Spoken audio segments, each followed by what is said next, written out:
Welcome to Whispers and Confessions. There might be a twist waiting, so please make sure to watch until the end.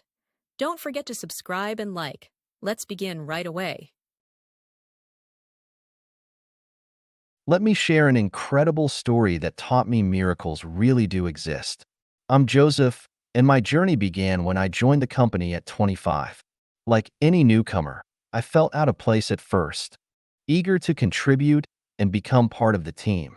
I made it a point to be the first one in the office each morning, focusing on my regular duties with meticulous attention to detail.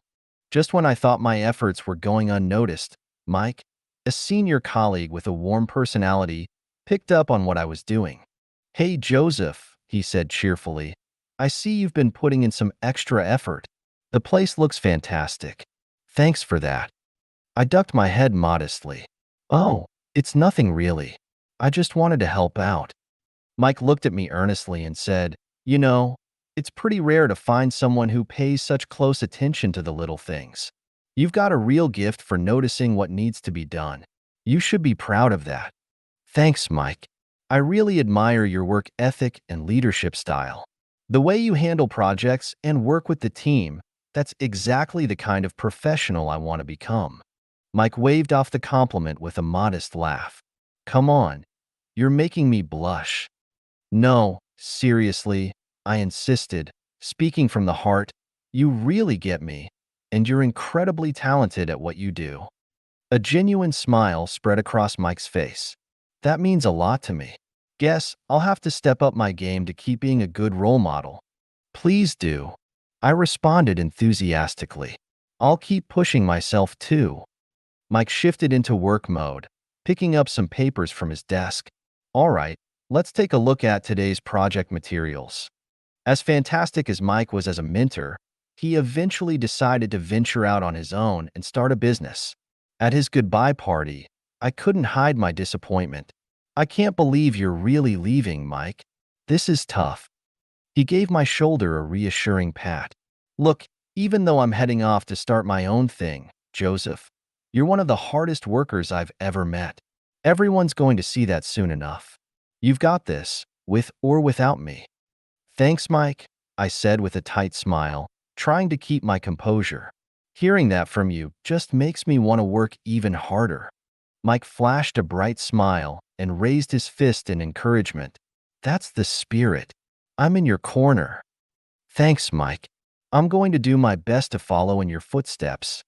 Those conversations with Mike gave me insights into his life I'd never known before. After he left, I doubled down on my commitment to excellence.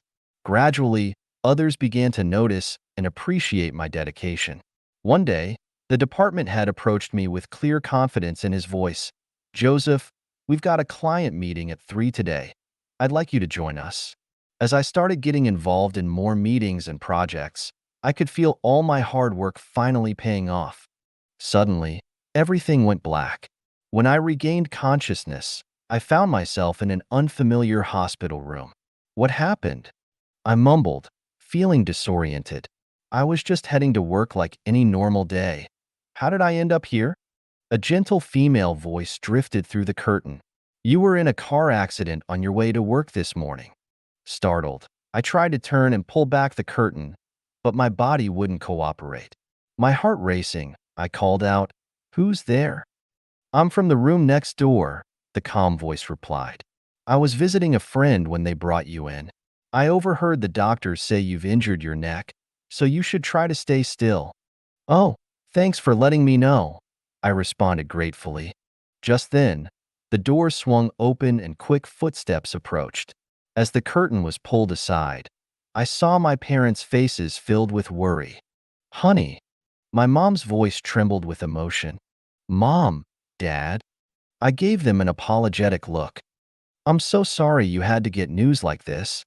"We were so worried," Dad said, his voice heavy with concern.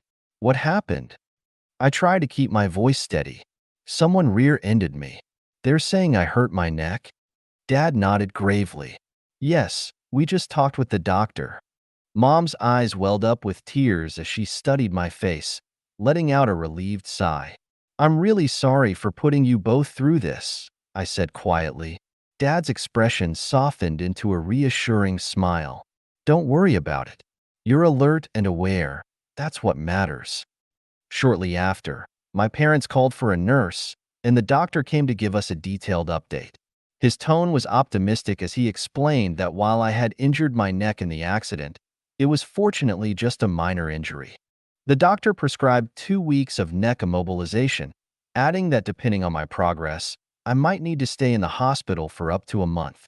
I couldn't help but sigh, and just when things were going so well at work, I muttered, looking down at the floor. With no other option, I grabbed my phone and found a quiet spot to make a call. When I reached my supervisor, Robert, I could hear the worry in his voice. After updating him about my situation, I headed back to my room when something clicked. Wait a minute, that kind voice from earlier. I carefully pushed open the door to the neighboring room. Though the voice had suggested someone older, the sight before me stopped me in my tracks. There, sitting in the back bed reading a book, was the most elegant woman I'd ever seen. As she looked up, I was even more stunned. Linda's refined features left me speechless. She appeared to be in her early 30s. So this is what love at first sight feels like. The thought crossed my mind before I quickly caught myself, remembering not to jump to conclusions based on appearances. "Excuse me," I began, and Linda gave me a cool look. But the moment I heard her speak, I knew without a doubt. "Are you the one who spoke to me earlier? I'm Joseph, from next door. How's your neck?" Linda asked with gentle concern. "Looks like I'll be stuck here for 2 weeks," I replied with a rueful smile. "That must be rough," she said sympathetically. "By the way, what's your name?" I ventured carefully. "Linda," she answered simply. "Have you been here long, Linda?" Yes. Her face clouded over momentarily. "If you don't mind me asking, what brought you here?" "Just something minor," Linda deflected, averting her gaze. "That must be challenging." Yes. Her voice trailed off softly. As we chatted, I couldn't help but study Linda more closely.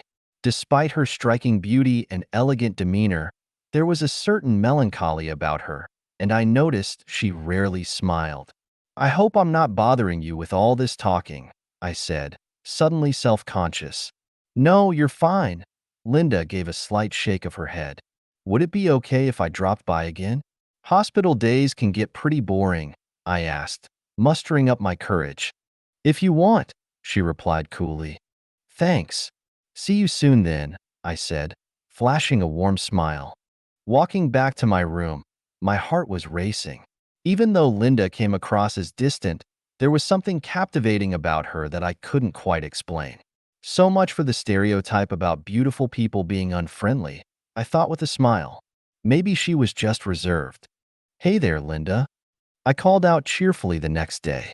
"You actually came back," Linda said, her eyes widening slightly. "Of course. I said I would, didn't I?" I replied with an easy smile. "I didn't think you were serious," Linda sighed. "So, I've been wondering, what kind of food are you into?" "Food." Linda paused thoughtfully before answering. "Well, I guess pasta." "Nice choice. I'm more of a steak guy myself," I responded enthusiastically. "Oh, that's cool," Linda said flatly. "What about hobbies? What do you like to do for fun?" "Hobbies? Not really." Linda trailed off hesitantly. "Me? I've got so many. It's actually kind of ridiculous." I chuckled. "Yeah." Linda's voice remained distant. Despite my daily attempts at conversation, Linda maintained her awkward demeanor. But since she hadn't asked me to stop visiting, I kept at it. Then, on the 5th day, something amazing happened. "You know what's really hard to find?" Linda suddenly spoke up. "A cafe that makes truly great desserts. I know this perfect little place. Want to hear about it?" I was so surprised by Linda initiating a conversation that I completely froze. "What's wrong?" Linda asked, looking puzzled. "Oh, it's just, this is the first time you've started a conversation with me. I'm kind of overwhelmed," I admitted with a sheepish grin. "Come on, it's not that big a deal." Linda tried to sound unimpressed, but I caught the hint of a smile playing at the corners of her mouth. I suddenly realized I was falling in love with her. I had genuinely fallen for her at first sight. I continued visiting Linda daily, and 2 days later, she finally opened up about what she'd been hiding. With a voice barely above a whisper, Linda revealed, "There's something I haven't told you. I've been diagnosed with terminal cancer." The words hit me like a physical blow, making my ears ring. This can't be real, I thought, but I could see she was telling the truth. She went on to explain that after receiving her diagnosis, she deliberately kept people at arm's length. After all, any new connection would only end in heartbreak for both parties. When we first met, she had just finished saying her goodbyes to her friends. Her initial coldness toward me had been a defense mechanism, a way to prevent another painful attachment. But my persistent visits had gradually worn down her walls, and she admitted with a slight smile that she'd grown to look forward to our talks. "I'm sorry for being so distant at first," Linda said softly, looking down. "I had my reasons." "Please don't apologize," I responded warmly. "I'm just grateful we can talk like this now." Having fallen so deeply for Linda, accepting this cruel reality felt impossible. Watching tears well up in her eyes tore at my heart, but all I could do was be there for her. "I'm grateful too," Linda said, her eyes glistening. "If you hadn't been so persistent, we might never have gotten close like this." "I'm just glad I didn't give up," I replied sincerely. Linda smiled through her tears. "Thank you for giving me these precious memories before." My heart clenched. "Don't talk like that, like you're running out of time." As Linda bowed her head with a bittersweet smile, I gently took her hand in mine. Her fingers were cold, but they gradually warmed to my touch. "I'm here for you," I said softly. "I care about you so much, Linda. Let me help you through this. Whatever you need, I'm here." After a moment's hesitation, Linda's cheeks flushed as she whispered, "Then, would you make love to me?" Taken aback, I asked, "You mean?" Meeting my gaze with determination, Linda nodded. "Yes, exactly that.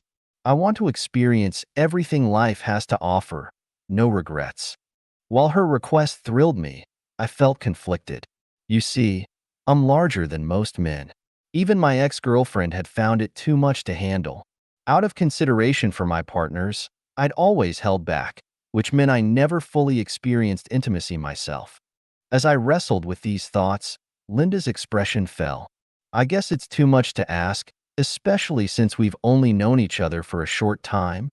I shook my head emphatically. "Not at all. I care about you deeply as a woman, Linda. It's just," I continued, my face flushing, "I should warn you that I might be more than you're used to. I'm concerned about hurting you." Linda's eyes widened with interest. "Really? That makes me want you even more. This could be my last chance, and I've never experienced anything like that before. Are you certain you'll be comfortable?" I asked, genuine concern in my voice. Linda's eyes sparkled with determination. "Yes, I want you to take me to heaven." "Okay then. I'll come to your room tonight. You have a private room, right?" Linda gave me a shy but inviting smile. "Yes, I'll be waiting." Back in my room, I could barely contain my excitement. Who wouldn't be thrilled by such a passionate invitation? The hours crawled by until finally, heart racing, I made my way to Linda's room late that night. My breath caught in my throat when I saw her. She was waiting in just her lingerie, looking absolutely stunning. Linda flashed a seductive smile. "Like what you see?" My voice came out husky with desire. "God, Linda, you're driving me crazy. I care about you so much, but you're making it hard to resist." She whispered tantalizingly, "Then don't." "Tell me if anything hurts," I murmured before leaning in to kiss her tenderly. It had clearly been a while for Linda. She blushed deeply, her breathing becoming uneven at just our kiss. Her innocent reaction only intensified my desire. My heart thundering in my chest, I whispered, "You're absolutely gorgeous." I'm almost shy to ask, But will you show me everything, Linda? She answered with a demure smile. Yes, look at me. Overcome with passion, I took her in my arms. Linda was incredibly responsive, accepting me completely despite my size. Her passionate responses drove me wild, and I found myself making love to her for hours. Afterwards, she lay in my arms, glowing with satisfaction. That was incredible, Linda sighed contentedly. I enjoyed every moment too. I didn't hurt you, did I? I asked with concern. Linda gave me a playful look. Maybe a little, but in the best way possible. It was absolutely amazing, she continued with a satisfied smile. I used to be so reserved, but tonight I truly let go and experienced real passion. Looking into her eyes, I asked softly, would it be all right if I came back? A blush crept across her cheeks as she replied, please do. Actually, you're the first person I've been with since my diagnosis. Did your ex know about your condition? I asked gently, watching as her expression clouded over. Yes. She sighed softly. I was the one who ended things. I wanted him to have a chance at happiness. I squeezed her hand firmly, speaking from my heart. Well, now you have me. I want to be here for you throughout your hospital stay. Linda's eyes welled up with tears. Joseph. She melted into my embrace as I held her close, offering silent comfort. After that, we shared intimate moments every night. As our connection deepened, Linda became more comfortable with our physical relationship, and by the third night, we achieved perfect harmony. My joy at our growing closeness only made me more passionate in expressing my love. Looks like I'll be staying another week, I told Linda with a playful grin. The doctors say my condition needs more monitoring. She tenderly caressed my cheek, her expression apologetic. I guess we got carried away. I'm sorry. Worth it, I said softly as Linda nestled closer in my arms, her face radiating contentment. Linda, I gazed into her eyes. I love you. Being with you like this, it means everything to me. She squeezed my hand and whispered back, I love you too, Joseph. You make every single day feel magical. We exchanged loving smiles, enjoying our moment together. That's when our moment was interrupted by approaching footsteps. We turned to find Mike standing there. Mike. Linda's voice quivered. The atmosphere instantly shifted, and I could tell from their reaction. They had history together. Still, I maintained my composure. Hey Mike, what brings you by? I heard Linda was getting discharged today. His voice trailed off uncertainly. Oh, that's been pushed back about a week, Linda explained softly. Mike looked between us for a moment before forcing a smile. I see, well, I'll come back another time. Then he turned and walked away. I noticed the complex emotions in Linda's eyes as she watched him leave. My heart felt heavy, but I couldn't bring myself to ask about it. I was scared of what I might learn. Though we tried to carry on normally, even after I returned to my room, thoughts of Linda and Mike's past relationship consumed me. What troubled me most was how amicable things seemed between them. No bitterness, no anger. My mind started spinning worst-case scenarios about them reconnecting. That night, I stayed in my room. Instead, I lay in bed mindlessly scrolling through my phone, watching time tick by. I can't face her. I couldn't even go see Linda. I missed our usual evening together, planning to fake being asleep if anyone came by. Then Linda appeared in my doorway, her eyes filled with concern. Joseph. Her voice trembled. Why didn't you come? You know we have to be careful here with other patients around.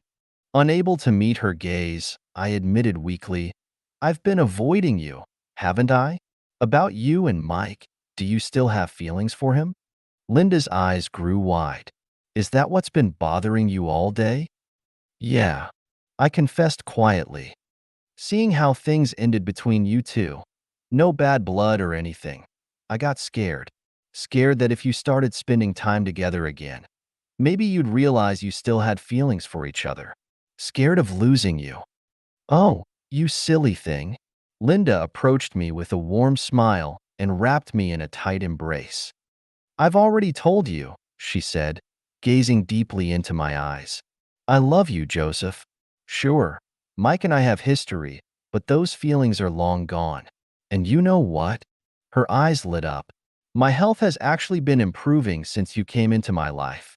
Wait, really? I asked, taken aback. This is the first I'm hearing about this. She blushed. Yes, I should have mentioned it sooner. The doctors say my condition has been steadily improving since we met. That's one of the many reasons I'm so grateful to have you in my life, Joseph. If things keep going this way, I'll be discharged soon, and we can explore the world together. So, her voice quivered with emotion. I never want to let you go. Fighting back tears, I squeezed her hand. Linda, I'm so sorry for doubting us. You mean everything to me, more than words can express. I love you too, Linda whispered, her eyes glistening with tears. We shared a tender kiss before settling into each other's arms. Instead of our usual passionate encounters, we simply held each other close and drifted off to sleep in my hospital bed, finding comfort in our connection. Things fell back into place the next day. Mike reached out with a heartfelt email, openly discussing his past relationship with Linda and genuinely congratulating us when I told him about our relationship. After my discharge, I dove back into work with renewed energy.